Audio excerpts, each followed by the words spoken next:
Hi, I'm Mark Lawson, president of the ECS Music Publishing Group, and we're so pleased today to be here with author Chris Brunelle, who has just finished work on a volume 2 of his Limericks for the Church Year. We're so very pleased to have this second volume and to visit with him today. So welcome, Chris. Thanks, Mark. It's really nice to be here with you. So for those that don't know you, could you tell us a little bit about yourself, where you live and what you do? Oh, sure. I have been working with language and music all my life. I grew up and I still live in Minnesota. I went to Carleton College where I majored in music and classics. I then went over to King's College, Cambridge to study more classics and to sing in the King's College Choir. I was the first American to do so.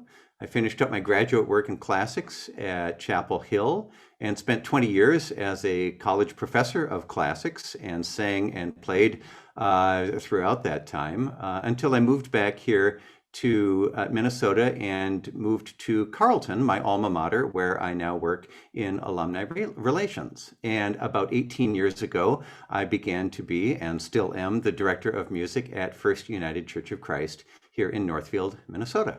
That's great. That's great. So where did your love of limericks come in all of this? I cannot remember a time when I haven't enjoyed playing with words. I was about 6 years old, I remember, and I went to a concert that my father was conducting, and I remember bringing with me a dictionary and spending the concert partly listening to the music and partly making up my own language, sort of going from the beginning, A equals whatever, and planning to go all the way through the dictionary. I don't think I got any farther than about abacus. I think about that as a sign of how much I love thinking about what you can do playfully and creatively with the English language. And I knew from that time on, I'd like to create things. But I didn't really get into limericks until about 20 years ago. And it came through classics, actually. The Roman poet Ovid was is one of my favorites. And he wrote a work called The Art of Love. It's a 3-volume work of advice on how to find and keep a lover. And I won't go into the scholarly details, but it really called out to be translated, which it had never been done, into limericks. It was the proper form that it demanded. And since nobody had done this, I did it and ended up with what I believe is the world's first limerepic, about 1,000 limericks long. And it was about at that time, 18 years ago or so ago, that I began to conduct the choir at First UCC here in Northfield.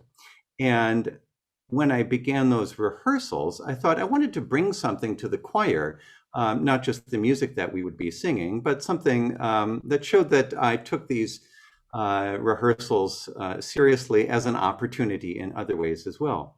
And to provide something new every time was my goal, something that would also give myself a challenge that would be verbal as well as theological, or at least occasionally theological. And so for every Wednesday rehearsal and every Sunday rehearsal, I would come and start rehearsal with a new limerick. I have sometimes said that starting a rehearsal with a limerick is why some members of the choir always show up slightly late, but perhaps that's not the full story. At any rate, I've been doing it now for nearly 2 decades. They take on such different character, I think, particularly during the different parts of the year. I think there's always a little tinge of humor, but there's also a deep theological content to many of them, and you kind of use them in an educational manner, don't you? I do, yeah.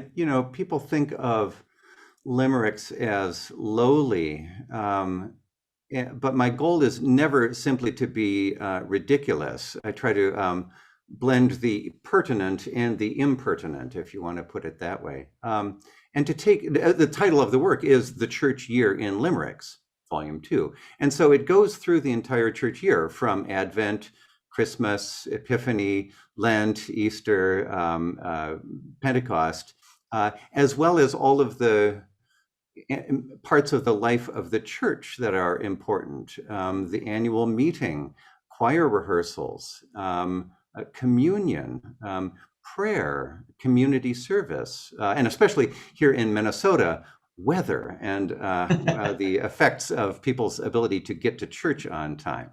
So there's all sorts of elements that are important to many people about church life, and I tried to get to all of them throughout this collection.